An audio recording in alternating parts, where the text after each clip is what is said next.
કરી રાજકોટમાં ગેસની અછતને લઈને કેટરિંગ સંચાલકો હવે મુશ્કેલીમાં મુકાયા છે। કમર્શિયલ ગેસની અછતના કારણે સંચાલકો પરેશાન બન્યા છે।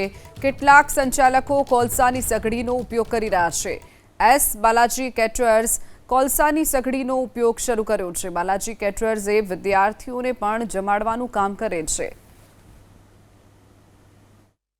ખાડી દેશોમાં યુદ્ધની પરિસ્થિતિને લઈને સીધી અસર ભારતભરમાં જોવા મળી રહી છે। ખાસ કરીને જે રેસ્ટોરન્ટ અને કેટરિંગના જે ધંધાર્થીઓ છે તેમની જે અસર જોવા મળી રહી છે। રાજકોટની અંદર ગેસની જગ્યાએ હવે જોઈ શકાય છે કે જે ચૂલાનો ઉપયોગ કરવામાં આવી રહ્યો છે એ પણ કોલસાથી જે રસોઈ બની રહી છે। અનેક વિદ્યાર્થીઓને જે ભાઈ જમાડે છે એસ બાલાજી કેટરિંગના જે માલિક આપણી સાથે છે, આપણે એમની સાથે વાત કરીશું। શું હકીકત શું છે? આ તમે ઘણા વર્ષો પછી મારા ખ્યાલથી અત્યારે હવે આ જે ગેસની જગ્યાએ તમે કોલસા, હવે પાછા કોલસા આવી ગયા, શું કહેશો? અમારે છે ને ફંક્શન ચાલુ હોય ને ત્યારે એક નવી વસ્તુ હતી, બચપન કી યાદે। ત્યારે અમે પીપરમેન્ટ ને એવું બધું સ્ટોલ લગાવતા ગેસ્ટ માટે।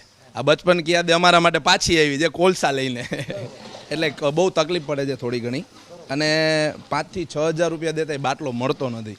મળી જતો હોય ને તો અમે તો લેવા બી તૈયાર છીએ, પણ બાટલાની કોઈ વ્યવસ્થા નથી, અને એમ કહે છે કે 2-3 દિવસમાં બધું નોર્મલ થઈ જશે,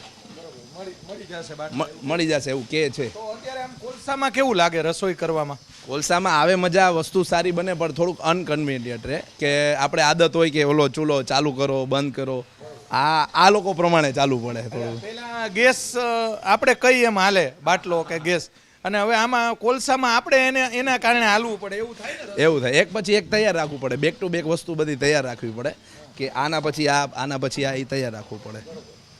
અને હું રસોઈમાં કાંઈ તકલીફ કે કેટરિંગના વ્યવસાયમાં? ના, તકલીફ તો નહીં સાહેબ, આના રસોઈમાં તો આના ગેસ કરતામાં ટેસ્ટ વધારે સારો આવે, બહુ સારો થાય, બહુ સારો થાય। ચોક્કસથી દ્રશ્યો બતાવશું। વઘાર જે કેટરિંગના જે સંચાલક છે તેઓ પોતે અત્યારે વઘાર કરી રહ્યા છે। અહીંયા એમની પાસે બાટલા પડેલા છે, પરંતુ આ બાટલા જોઈ શકાય છે કે બાટલા ઉપર અહીંયા પૂરી મૂકવામાં આવી છે, જે બાટલો ખાલી છે આ બતાવવાનો પ્રયાસ કરીશું। કોમર્શિયલ બાટલાઓ ખાલી છે, ગેસના ચૂલાઓ શોભાના ગાંઠિયાની જેમ પડ્યા છે। આ દ્રશ્યો બતાવશું। જોઈ શકાય છે કે સમયને માન છે, સમય બળવાન છે। અત્યારે જમાનો આવ્યો છે જે ચૂલાનો અને સગડીનો જમાનો આવ્યો છે, ગેસનો જમાનો થોડા સમય માટે ગયો હોય તે પ્રમાણેનો માહોલ અત્યારે રાજકોટની અંદર જોવા મળી રહ્યો છે। ખાસ કરીને કેટરિંગના વ્યવસાયના જે સંચાલકો છે, કોરોના કાળની અંદર જે પરિસ્થિતિ સર્જાઈ હતી તેના કરતાં થોડી ઓછી પરિસ્થિતિ, પરંતુ અત્યારે જે તેમને તકલીફનો સામનો કરવો પડી રહ્યો છે। કેમેરામેન શુભ આશિયાની સાથે પરાક્રમસિંહ જાડેજા, ABP અસ્મિતા, રાજકોટ।